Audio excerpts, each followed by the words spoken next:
Did the Atlanta Braves have the steal of the draft? At least in the first round? We think so. Hey, welcome in to Inside the Baseball Podcast Network. I'm Christian Rao here with Lindsay Crosby. You can find more of this stuff at bravestoday.com.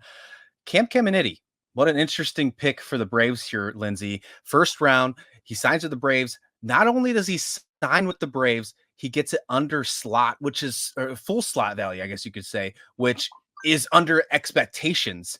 A really interesting pick and could be the steal of the draft, falling all the way to 24. Lindsay, this is a really exciting pick. A high school pitcher, a prep pitcher going to the Brave system. Braves know what they're doing with their pitchers. Yeah, and reportedly, the strength of the Braves pitching development is one of the reasons why he signed quickly, and reportedly why he did not require an overslot deal to sign. But I think the signing of Caminiti, getting him at 24, combined with signing him at slot value, makes him the steal of the draft. Right, best prep pitcher available after William Schmidt announced the morning of the draft that he was withdrawing his name and going to LSU. So Caminiti was the best prep pitcher available. To fall all the way to 24, a lot of people were surprised. The Braves themselves, Rennet Shaw, the director of amateur scouting, said that they weren't surprised simply because they had done thousands of first round scenarios and had seen him fall in some of them, but they were excited about it. I think that being able to get him where you got him and sign him to a full slot deal and not having to go, some of the early intel I had heard was 500,000 or 750,000 over slot to bring him in. So the fact that they have to do that makes him the steal of the draft and meant they were able to go through. They've now already signed all of their preps from the draft with the exception of their 20th round pick. And 20th round preps just don't sign. The good news is Atlanta still has money available if they want to try to sign him. And so what it allowed you to do in the rest of the draft, combined with the ceiling Caminiti could have, potential number 2 in the majors, tells me, yes, he was the steal of the draft to get him where you got him at the price you got him for. Yeah, very interesting pick. And then when you look at the Braves system right now with all the different young pitchers they have, we've seen some of them in the major leagues this season with Spencer Schwellenbach, with Hurston Waldrop. We've seen a lot of great pitching. Now, you mentioned Caminiti, him being the best prep pitcher in the draft. He was supposed to go to LSU as well. So, I mean, it's crazy that LSU had all these guys going for him. 97 mile an hour fastball, they're saying this guy already has, and they think that the velocity can get higher. They're saying he has one of the most advanced changeups as well. This guy can pitch. I'm really excited to see what he can do in the Braves system, what he can get developed, and what he can get moving forward, Lindsay. Yeah, he told us when we talked to him after the draft, he really spent a lot of time over the last year trying to improve those secondary offerings. Because in high school, if you have a really great fastball, which he does, and you have a competent second pitch, you can dominate. You don't need a 4-pitch arsenal in high school. He didn't throw the changeup a ton, but when he threw it, it looked like it could be an above average pitch, right? He has a curveball, he has a slider. They're both pretty decent. And then another thing that Atlanta does or focuses on a lot, he's a really good athlete. When he wasn't pitching, he was playing center field, and the Braves love to take those two-way guys or those multi-sport guys. A.J. Smith-Shawver, one of their top prospects, was a quarterback in high school, played on the same football team as Bobby Witt Jr., who's now with the Royals. Spencer Schwellenbach was the starting shortstop at Nebraska and added in duties as a closer in his final year before he got drafted. They converted them into a starting pitcher. So they value that athleticism. And I think that athleticism and the youth, again, he's only 17. I think that's part of the reason why you can project additional growth. He's touched 97. He usually sits 95 or so. He's already throwing 4 different pitches, and he's done all of this while playing on both sides of the ball. What's going to happen when you put him into your system and you commit him to just pitching?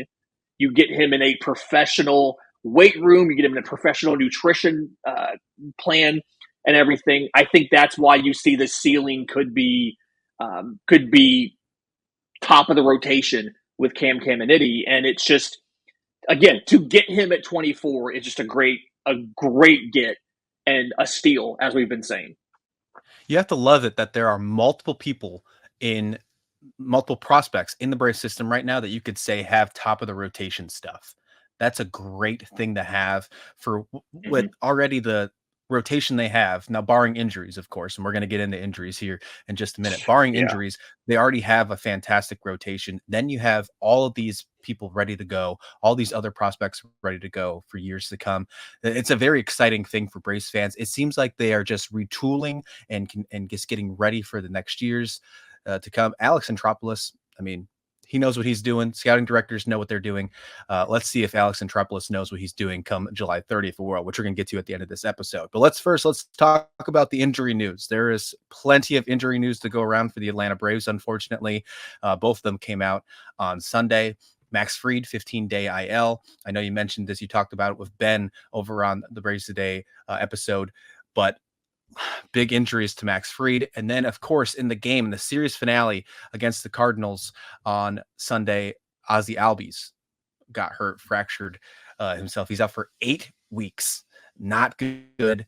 They did go ahead and pick up another veteran. I'm going to let you talk about that as well. But first, let's talk about Max Fried. Big injury to Max Fried in the rotation. A lot of issues with this rotation. Now they have Max Fried and Spencer Strider out for the foreseeable future. How long is Max Fried going to be out, Lindsay? Here's the problem: is we don't really know. When you look at the Max Fried thing, and I wrote this whole thing up for Braves Today. There's not a ton of guys who have this diagnosis. It's usually max about 2 a year. But when you go all the way back to like 2018, 2019, usually one of the guys who has this is out for 30 days, right? He's out for a month and he comes back. And the other guy is out for 90 or 100 days, something like that. Just this season, Josh Simpson of the Miami Marlins missed 115 days. Yimi Garcia of the Toronto Blue Jays missed 32 and came back. You look at last year, Garrett Whitlock of the Boston Red Sox missed 32 days, came back, struggled with effectiveness, and moved to the bullpen.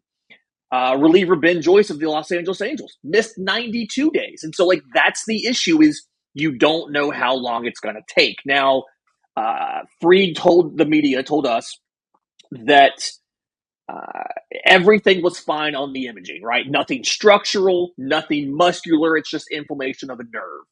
And so they're going to shut him down. They're not going to have him throw. When he's asymptomatic, he'll start throwing again. They're hopeful that it's not going to be long-term. He said he doesn't believe it's going to be a long-term issue, but we don't know. Nerve issues are scary. Shoulder issues are scary too, right? You'd much rather have this be something like a muscle strain or, something like that where kind of the process to get this rehab, to get the player back in action. We don't know. There's nothing you can do for a nerve. You just have to sit and wait. And so because of that, the Braves are probably, we'll get to it a little bit later, but the Braves are going to have to go and get a starter at the deadline. And just the question is, what kind of prospect capital do you have to give up to do that? Because you've got injuries in your prospect group as well. Yeah, lots of injuries going on with the Atlanta Braves right now. Definitely not something that you want to have when you are in the thick of it, trying to make it to the postseason, trying to get to the NL East, to get into the front of the NL East. I know that's going to be a tough thing to do this season. At least, I know this is a terrible thing to say, but at the very least, at least the trade deadline hasn't hit yet. At least there's still 9 days before the trade deadline. Right. With some of these injury news coming out, that you still have a chance to improve this roster. Alex Antropoulos had no problem doing in 2021 when there was injuries. Let's see if he does it in 2024. The other big news here, Ozzie Albies out 8 weeks with a fractured wrist. He did that in the game on Sunday. Michael Ciani of the Cardinals sliding in the second. There was a throw by the catcher. Again, the first and third steal, I saw you talking about it on Twitter. That's something maybe they should stop doing.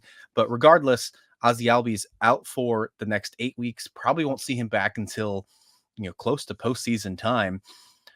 This is a huge hit for the Atlanta Braves. They did add some veteran second baseman Whit Merrifield coming over from the Atlanta Braves. Mm-hmm. Is this good? Is this good enough? Is this going to be good enough for the Atlanta Braves? Adding Whit Merrifield, they did call up a pretty decent prospect as well to fill this position before the July 30th deadline. Yeah. Alex Anthopoulos has definitely kind of been in his bag on this one, right? They're calling up um, Nacho Alvarez, one of their top two position player prospects. It's him and catcher Drake Baldwin are the two top guys. They called up Alvarez with the idea of they're going to move. He's never played second base, but he's played shortstop, and second base is a less demanding position. They're going to move him to second base, and then signing Whit Merrifield as that kind of veteran fallback option. This reminds me of when they were struggling in, I think it was 2021 when Ozzie was hurt, and they called up Vaughn Grissom, who was in the same draft class as Nacho Alvarez. Important to kind of point that out. They called up Vaughn Grissom, and then they also had Arcia available to play second base, and so they had a veteran option and they had a prospect. And when they started the prospect first, they started Grissom, and when Grissom started to struggle, that's when they kind of they swapped over to the veteran. It feels like that's the situation here. You've got Whit Merrifield, you've got Nacho Alvarez. They're going to play Alvarez at second base, and we will see what happens as far as how much run that he gets before if they have to move over to Merrifield. I do also see a scenario where potentially in a close game late, they may want to go with the veteran Merrifield over Alvarez for defensive reasons. We may see that as well. But I don't really think there's a lot of better options than that right now. Again, you're 9 days before the trade deadline. You have some time to try to figure this out. But middle infield help feels like it's one of the hardest things to find at this deadline, right? Especially shortstops. And so they're going to try to fill this internally. I will remind folks, they still have David Fletcher. He's in Double A Mississippi because he's starting every fifth day as a knuckleballer. So they moved him down there versus Triple A because they have prospects they need to get ready for the majors in Triple A.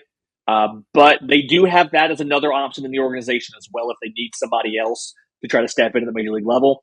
But you've got 9 days to figure out, does this work or not before the trade deadline? And we'll see what they do.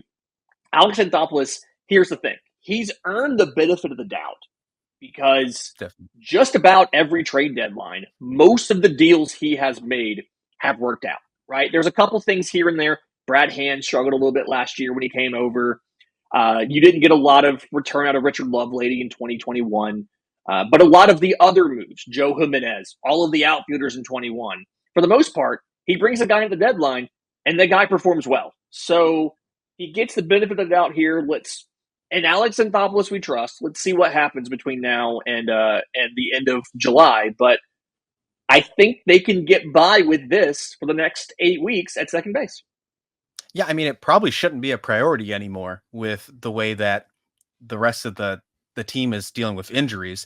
We already know what happened with the outfield of Ronald Acuna being out for the rest of the season. They did go and add Eddie Rosario, which when he puts that jersey on, it's like Jesse Chavez, their Superman. They do a good job with that. And then Laurenato has not been that bad as well. So maybe the outfield might not even be a priority, a concern anymore. Pitching has got to be the top priority to add this trade deadline. Yeah, I think the next 9 days are also evaluation for the outfield because you have the option now of Rosario against righties, Duvall against lefties, Laureano in right field almost every day, Kelenic in center. Michael Harris is due back sometime soon, probably not until the deadline, but that's a situation where as long as you feel confident that one of either Laureano or the Rosario Duvall platoon can handle one of the corner spots with Harris in center and Kelenic in the other corner spot, you feel good about the idea of we don't have to go out and get an outfielder. Obviously, again, limited prospect capital because you got a bunch of injuries in your farm system from your top prospects. But if you can not have to get an outfielder and not have to get a middle infielder, that gives you the flexibility to use all of your available capital and financial space, which isn't much, on a starting pitcher that you feel like could start a postseason game if you need him to, because there's a ton of workload concerns with everybody else in the major league rotation. So, you're hoping this is an evaluation period. You're hoping that everything clicks in the next 9 days so that you don't have to divide up your efforts at the deadline and you can focus on starting pitching we'll see what happens. Got a lot of things to be excited about with the MLB draft, a lot of things to be hopeful about with some injuries coming and trade deadline looming for the Atlanta Braves.